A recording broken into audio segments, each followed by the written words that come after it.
Good morning, everyone. I am super excited to be here today, and really, what a treat to be the first keynote at XCamp. I mean, if the energy that I was feeling this morning continues, I think we're all in for a really amazing couple of days. As Akil mentioned, my name is Shazan Chu. I have spent the past couple of decades at the intersection of business, innovation, and human experience. And he has already talked about my trajectory, so I don't need to go through this. I think the one thing that I've always been really, really passionate about is that when we design experiences, we design them for our customers. We design them for employees. We design them for communities. And we really are trying to create moments that people will remember and that we want to return to. I think as CX professionals, as UX professionals, that's really what our goal is. We want them to feel, I think to Akil's point, we want them to feel and we want them to remember.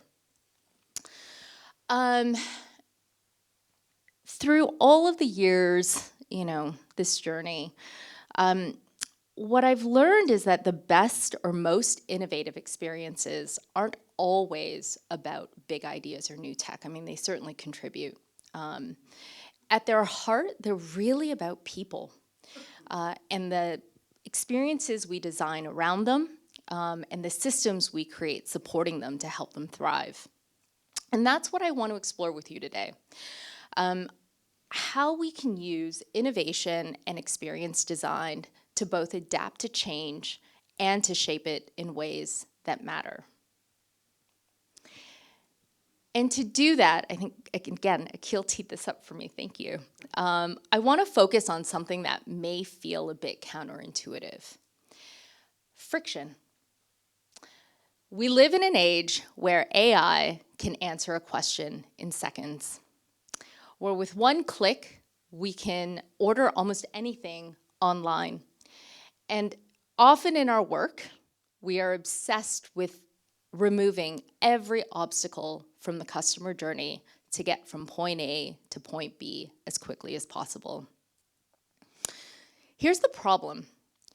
In some cases, many cases, when we rush to make things effortless, we strip away the important moments that can make things matter, that can create loyalty and meaning. Friction, when it's purposeful, isn't a bug in the system. It can be a really powerful feature. And so while I'm sure many of the discussions that you'll hear throughout the next couple of days will include how we can leverage AI in tech to design amazing experiences, which we should absolutely do because it is probably one of the most revolutionary advances that we've seen. I want to focus this discussion on the human and system strategy through the lens of 3 types of purposeful friction. The first is collision friction, those designed moments where people come together, they cross paths in ways that can spark creativity and culture. The second is anticipation friction, when we intentionally limit access or delay gratification so the experience becomes more valuable and more memorable.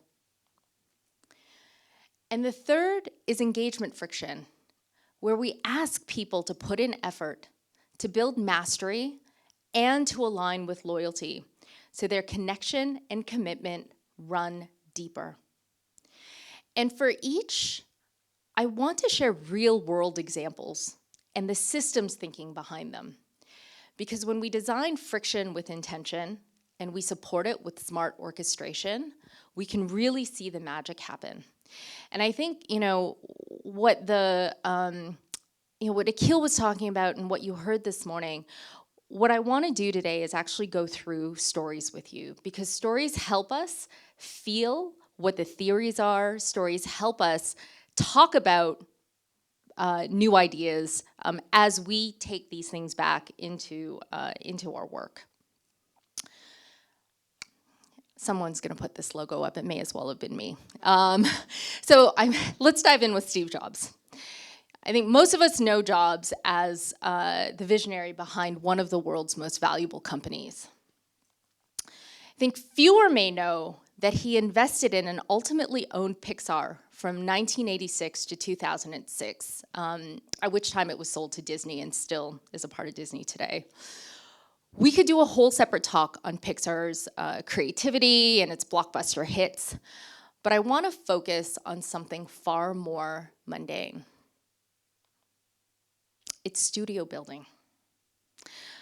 Jobs had a radical idea when he designed Pixar's headquarters in 1999. One building, one central atrium, where at the time, 1,000 employees would meet throughout the day. Located in this space was reception, employee mailboxes, a fitness center, cafe, a few viewing rooms, and a big theater. And Jobs designed it to house the building's only restrooms.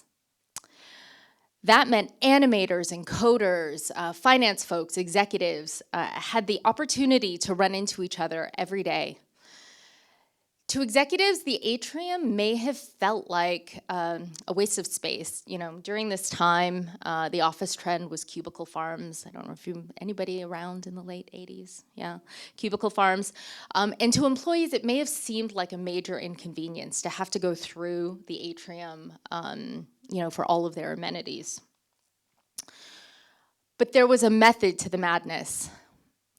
This design was a deliberate system for innovation. By forcing collisions between disciplines, the building turned chance encounters into creative sparks. Casual chat in line for coffee may have created a new storyline. A finance manager overhearing an animator talk about an issue, may have been able to cut off a crisis.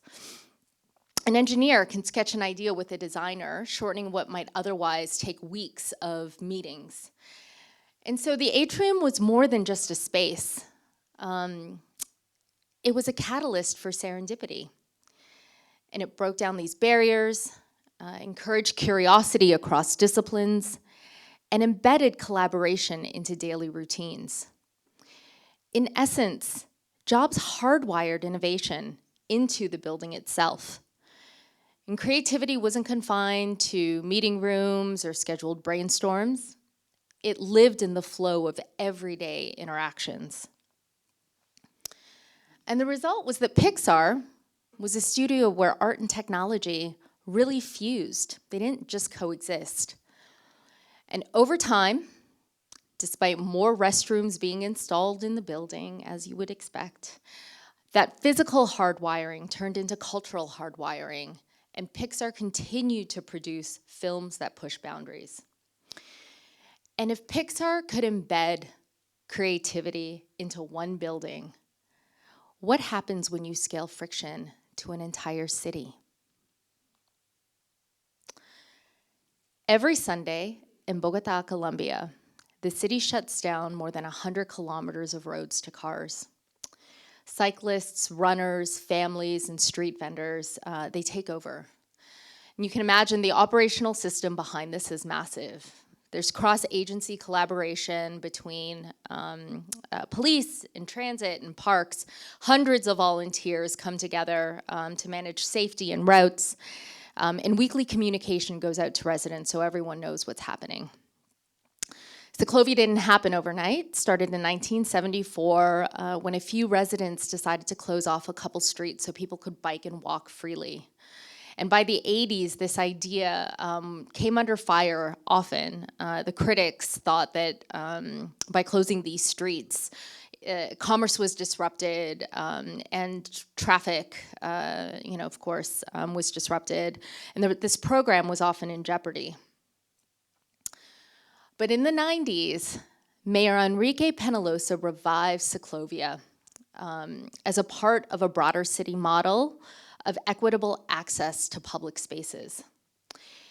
When he did this, he framed it as more than recreation. In Bogota, vehicles weren't just, cars weren't just vehicles. They were symbols of privilege. A minority of residents owned them, but the entire city was built around them. So along with Ciclovia, Penalosa also focused on transit corridors, expanded bike lanes, built more sidewalks. And the goal was to reclaim the streets for people. And by doing this, Penalosa drove home a radical principle. A truly democratic city is one where public space is shared equitably. And that was true whether you rode a $30 bicycle or drove a $30,000 car. And this impact was profound. On Sundays, Bogota's most valuable asset, its real estate, its roads, become social connectors.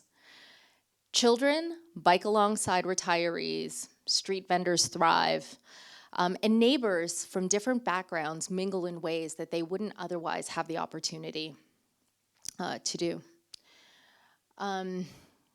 Ciclovia built not just healthier citizens, but they built civic pride and a sense of belonging. Now, I saw for Ciclovia firsthand this summer when I was in Bogota, and I got to hear Mayor Penalosa talk about this story, and it really struck me. Today, over 400 cities worldwide host Ciclovia-style events.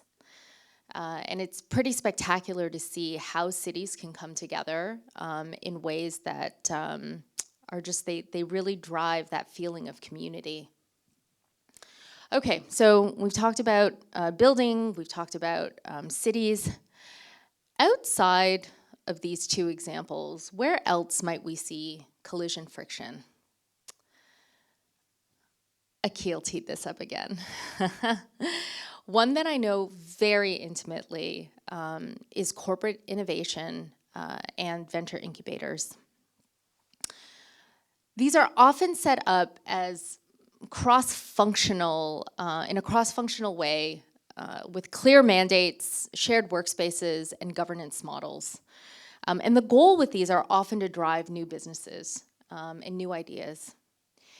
Similar to the atrium that forced physical collisions and pathways, these models often rewire capital allocation, customer insight pathways, and ways in which we work decision-making.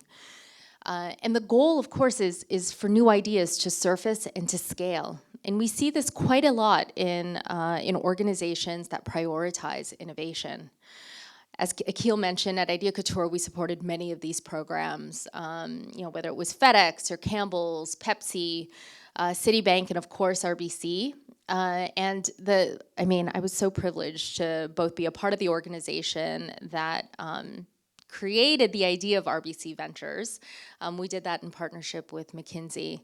But ultimately, was so lucky to have the ability to operationalize it and to actually see it come to life. And we don't often get that opportunity, when you're on the consulting side of the house and not on the inside. Okay, so whether it's a studio atrium, a city street, an innovation program, collision friction works because it forces us into spaces and moments we wouldn't otherwise have. But purposeful friction isn't only about who we interact with. It can also be about when and how we get access. Because in the same way that collisions can generate creativity, anticipation can generate desire. And no one understands this better than the world of luxury. And perhaps the most iconic example is Hermes and the Birkin. I heard that. The Birkin. Here's the thing. You can't walk into a store to buy one of these off the shelf. Even if you were ready to put down tens of thousands of dollars, the response will be, I'm sorry, we don't have one available. Instead, this experience is deliberately veiled. Customers often spend months, sometimes years, waiting. They start by purchasing smaller items, maybe a silk scarf, a belt, a wallet, some homeware, and they slowly build a history with the brand. Over time, they're invited to preview a few pieces, to form a relationship with a sales associate, and maybe after months or years, they'll receive a quiet offer. A Birkin has become available for you. Behind the scenes, it's a carefully engineered system of anticipation friction. Supply chains are deliberately throttled. Hermes produces a small fraction of what demand can sustain. Inventory is never predictable. Deliveries arrive irregularly, so even store managers don't know when the next shipment will land. And this uncertainty helps to fuel the mystique.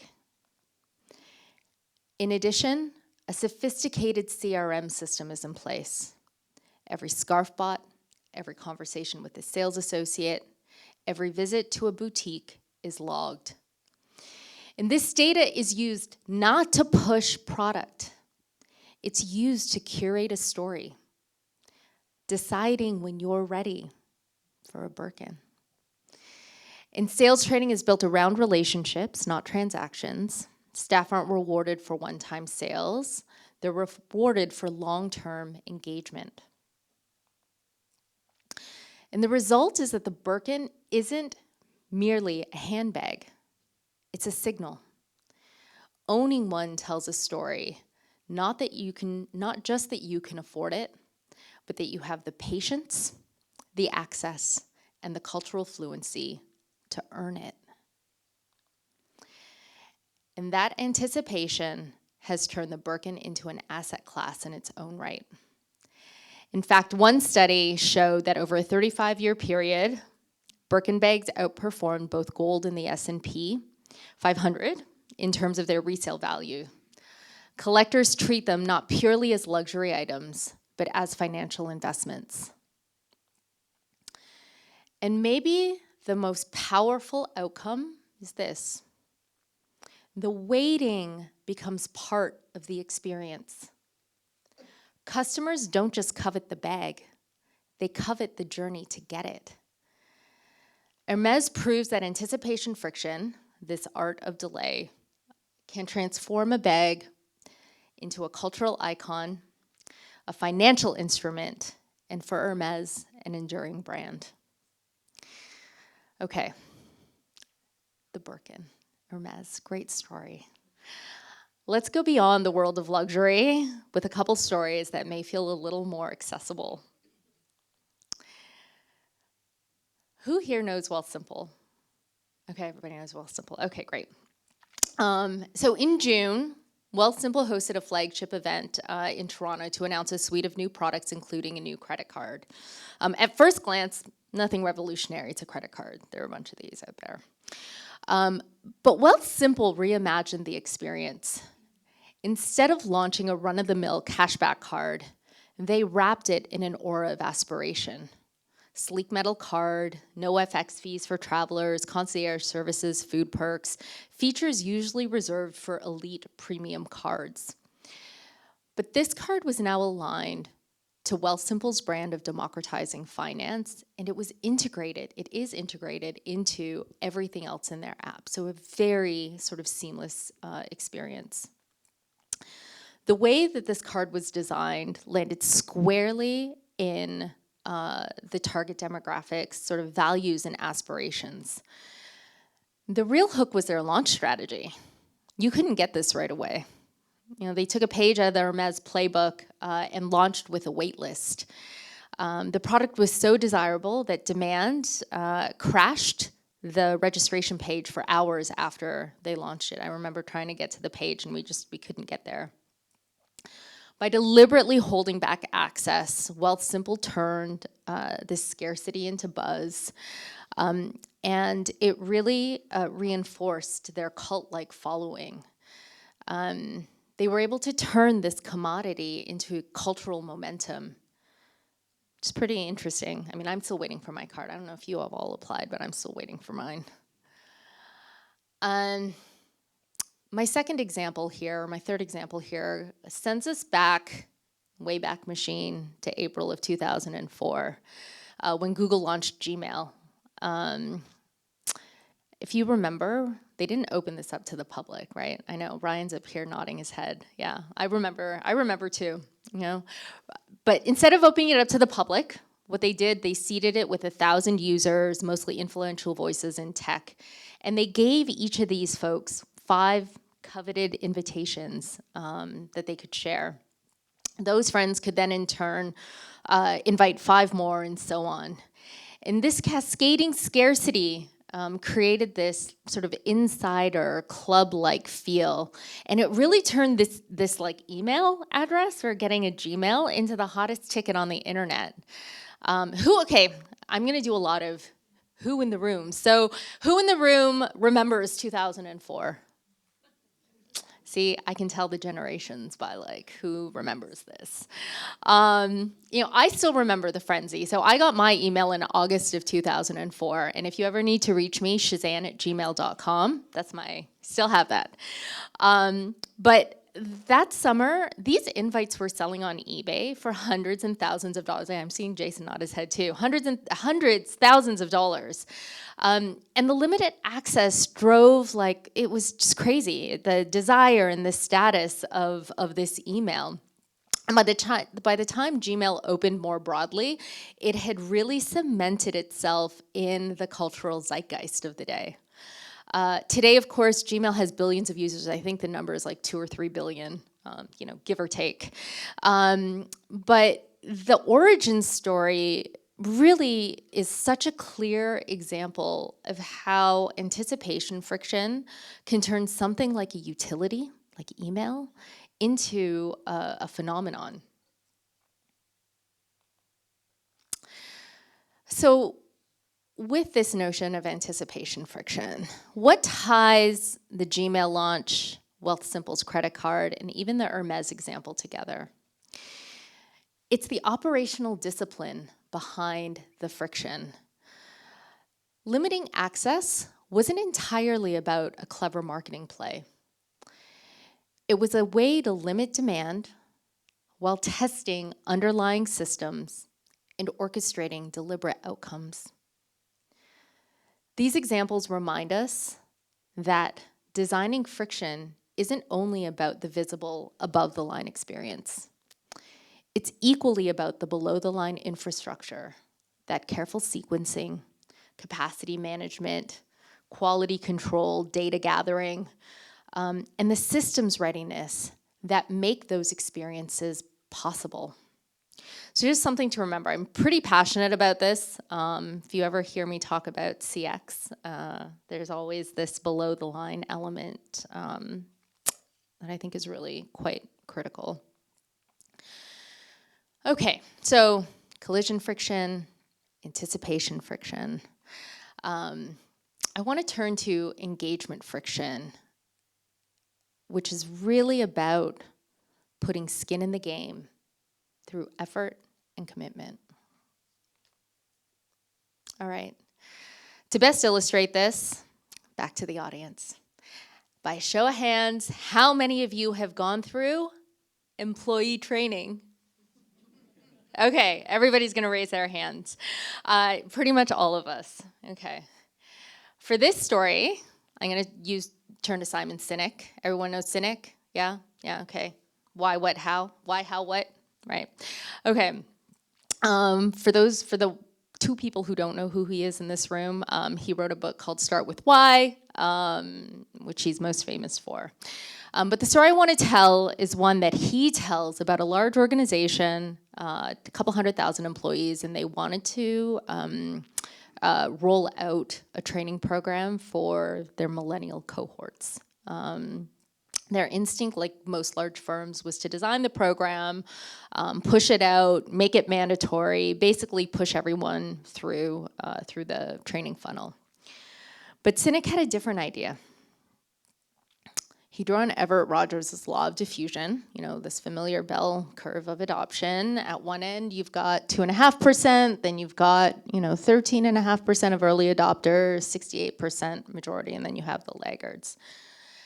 And he coupled this with Jeffrey Moore's Crossing the Chasm, that notion that real success only happens when you reach a tipping point, which is about 15 to 18%. And that's when you really get momentum and an idea starts to spread. So instead of mass deployment, he suggested this. Run one workshop that he would lead, keep it exclusive, just the target demographic. Make people apply with an essay. This again, first example of skin in the game. And select those who clearly wanted to participate. You limit the seats, don't give them anything extra, no extra pay, no extra perks, no credit. In other words, don't make it easy. The room was packed. This is how he tells the story. 100 employees showed up, not because they wanted to, not because they had to, but because they wanted to. This was the first moment of engagement, you know, that essay and really wanting to be there, applying to get in. At the end of this now exclusive workshop, he asked for volunteers to co-create the program. He didn't go in with a program. He asked employees to co-create this training program. That was the next step coming out of the workshop, in addition to their day jobs.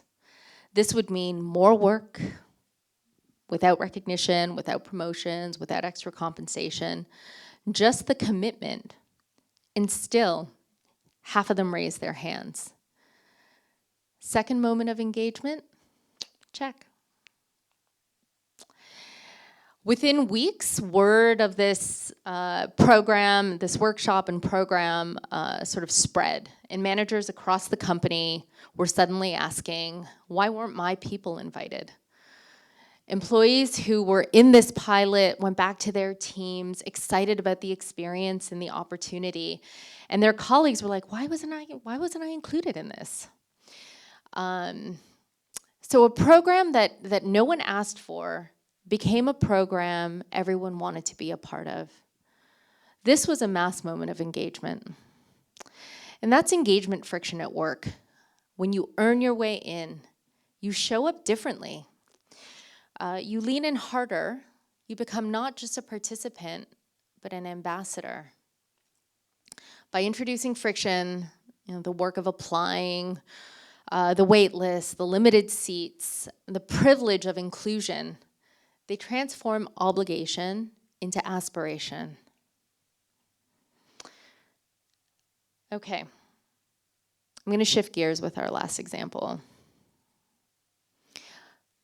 What happens when we take away all the effort?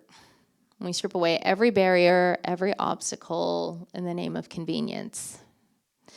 Okay, last time, maybe the last time, second last time, I'm gonna ask you all a question. How many of you have used an online food delivery app? Oh, there's some people who didn't raise their hands. Okay, yeah, most of us have. And if there's an experience that embodies frictionless convenience, this has got to be it, right? With one tap, you can get a burger, you can get a pizza, a sushi, a whole meal.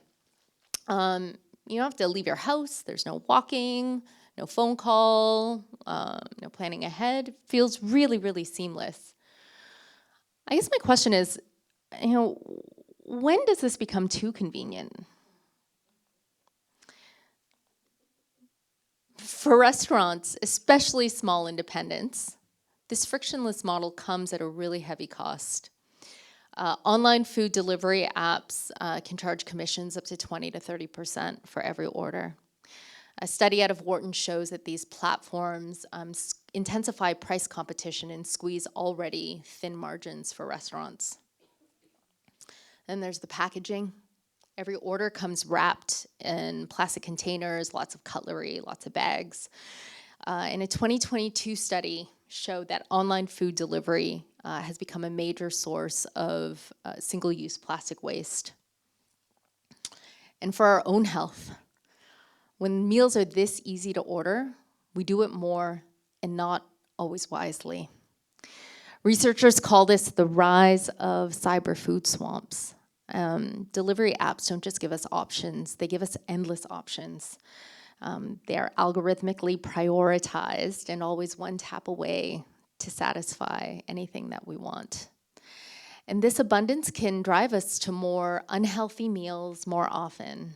Now, if we combine that with the no walking, no moving, no cooking, these long-term health costs can start to add up. And more than nutrition, impact to neighborhood businesses and the environment, what about the social fabric that disappears when we don't leave our homes? We don't walk to the corner diner or cafe. We don't bump into somebody online. We don't talk to the person who makes our food. Those tiny moments of human connection are erased. Instead, meals arrive in brown paper bags, anonymously often. Convenience wins, but community can lose. So here's the contrast between these two examples of engagement friction. When Cynic added purposeful friction, the effort, the limits, the commitment, people leaned in, and a program nobody wanted became one everyone vied to get into. On the flip side, when delivery apps remove every ounce of friction, we don't lose margins in health. We can lose the human moments that tie our communities together. Okay, so what do we do with all of this? If there's one thing that I hope you take away with all of these stories, it's that friction isn't an enemy. Purposeful friction, the kind that's designed with intent, can really be a competitive advantage. We saw it in Pixar's Atrium and the corporate innovation programs where systemic collisions drove creativity and growth. We saw it in Bogota, where reclaiming the streets created civic pride and equity. We saw it in Wealthsimple, Hermes, and Gmail, where the weight itself can drive value. We saw it in leadership training, where effort and exclusivity fueled engagement. And we saw where the removal of friction can create unintended consequences. The pattern is clear. When purposeful friction is paired with the right systems, it can spark new opportunities, experiences, and even cultural change. So, I'll leave you with a few questions to consider. Where in your customer or employee journey have you removed all the friction and made things so easy that they've lost their meaning? What rituals, delays, or moments of effort can you intentionally design back in to deepen connection? And if you zoom out, what kind of culture are you building through the frictions you encourage or remove? The most memorable experiences in our lives aren't often the fastest or easiest. They're often the ones we work for, we wait for, and we share with others. Convenience can make things easy, but purposeful friction can make them matter. Thanks.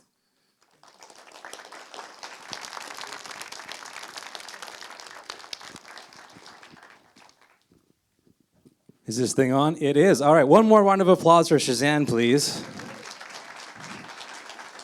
Here, take a seat, my friend. Hey. There you go. Thanks. Oh, that's mine. Is that yours? Okay. Yeah, that's mine. You might want to, let's see what this looks like.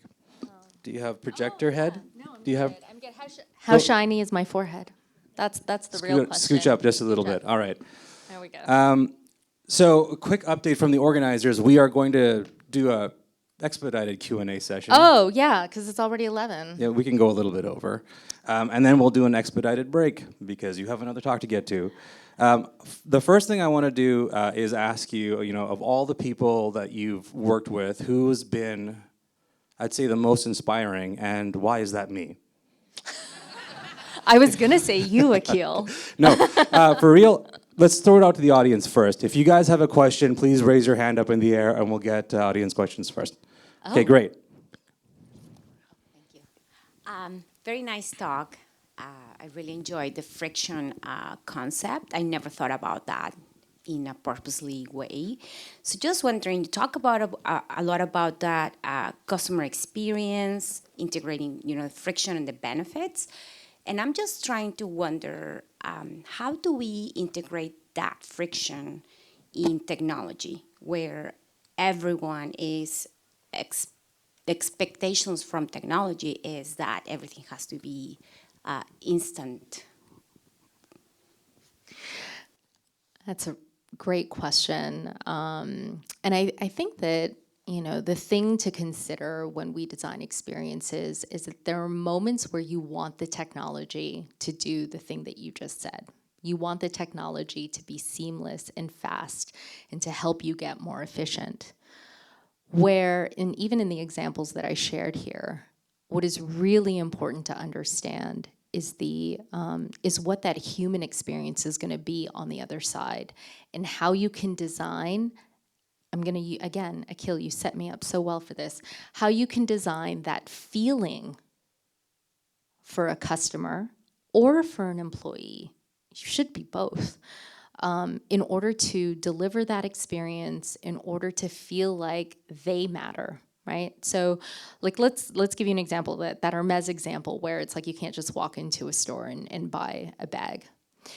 That is a deliberate design choice. They could sell you a Birkin. It's not that hard to make and sell a leather bag. But they do that on purpose. But the technology behind that is insane, right? Like, they know every time you walk into a store, they capture your name, they have a conversation with you, they track the things that you're doing. That technology doesn't mean that you're not experiencing some kind of a delay or some kind of friction. So I think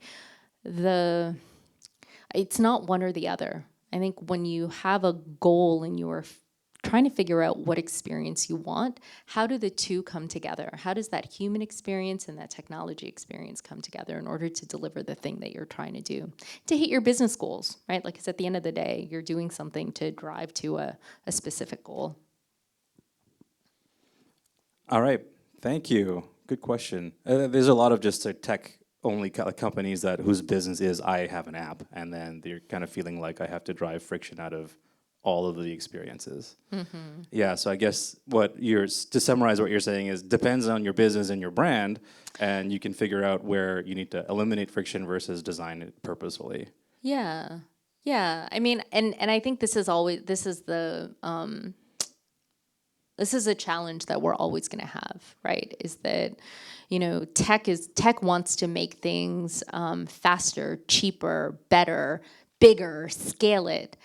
And yet, as human beings, we have a desire to connect and to see each other and to be with each other and to feel valued. A piece of tech isn't going to do that for you, right? At least no tech that I've. And if agentic AI starts to get there and we start to feel like, talking to a machine is like talking to a person, which I know is already happening as well, like, we've got to also start to think about what we want from that, right? That's a bigger societal question that we can go for drinks and have a conversation it's a whole other drink-laden question. Yeah. Okay, any other questions from the audience, please? Right in the middle there. It's kind of related to the last question, but I really like the diagram that you put out there with the customer experience above the kind of systems now. Mm-hmm. I'm wondering, because I do a lot of that in my line of work, a lot of journey mapping, a lot of system design, workflow mapping. How do you reconcile when your ideal experience doesn't necessarily match like a tech that's backing it, or maybe it doesn't even align with like organization goals? Yeah. Yeah. I mean, I think that's a very, no pun intended, it's a very layered question, because it really depends on the organization that you're in. I mean, we certainly face that at organizations like RBC, and even when we were at Idea Couture designing these experiences for massive organizations. I think a lot of it has to do with ensuring that your senior leaders and senior leaders in the organization understand the business outcomes that are associated with the work that you're doing, right? And that there is an ROI to an amazing customer experience. And what we often used to do was to say, okay, well, here's the experience. Here's the business rationale for it, right? We want to lower costs. Often the below the line experience, that technology experience, or there's the people, the employee kind of systems behind it. Those have costs associated with them. If you can show as a part of your business casing that it'll reduce costs, reduce friction, drive to higher growth, reduce your risk, increase brand equity, you'll often get more, more resonance from senior leaders. And it's why I wanted to show these examples here with stories. My hope was that you could take some of these stories and be like, oh, Hermes does this, or, Well Simple did this. And, you could take that back and say, listen, we should be investing in upgrading a system, or maybe what you can do is say, maybe we don't need this whole system over here, right? Maybe the thing that is happening on this side is so clunky, we can, there's a new version of it. And I know there's going to be a lot of conversations about designing workflows and things. And there's AI is going to help us with all of this too. So, yeah. It is 11:06. Can I ask another question? You sure? Okay, do we? Maybe one. Yeah, we'll just make sure we get the audience. And then I'm around if you want to have a conversation. Yes, talk to after. Shazan. Yeah. Any other questions from the audience? So follow up to actually what he was asking here, and I think a lot of folks here work in large organizations. Do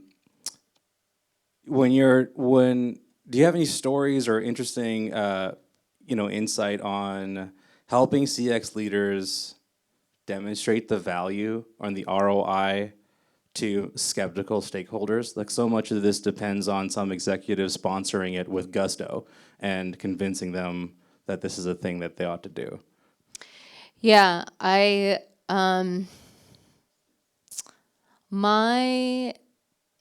have to do two things, right?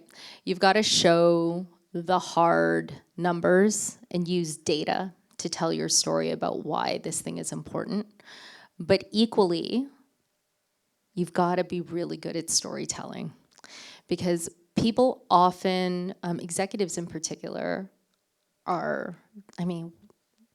most are risk averse, right? It's rare to get a leader, and if you find them, they're phenomenal. But it's rare to have a leader that will put up their hand and say, okay, I'm going to go do this thing that's different, and it's like a 1 in 1,000 shot of working. But we know that in the space of innovation, storytelling is actually really critical, because when you're doing something new, you don't have something to show what that new thing is, because guess what? You haven't done it yet.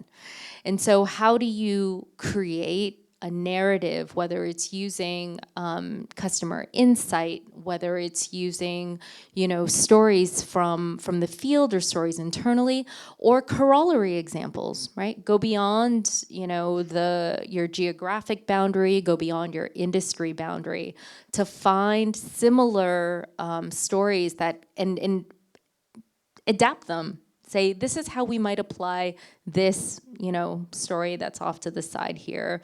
A program in Bogota.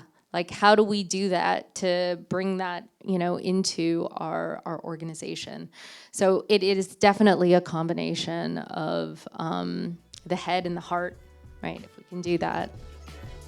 Wonderful. Okay, thank you very much. Let's give Shazan a huge round of applause once again.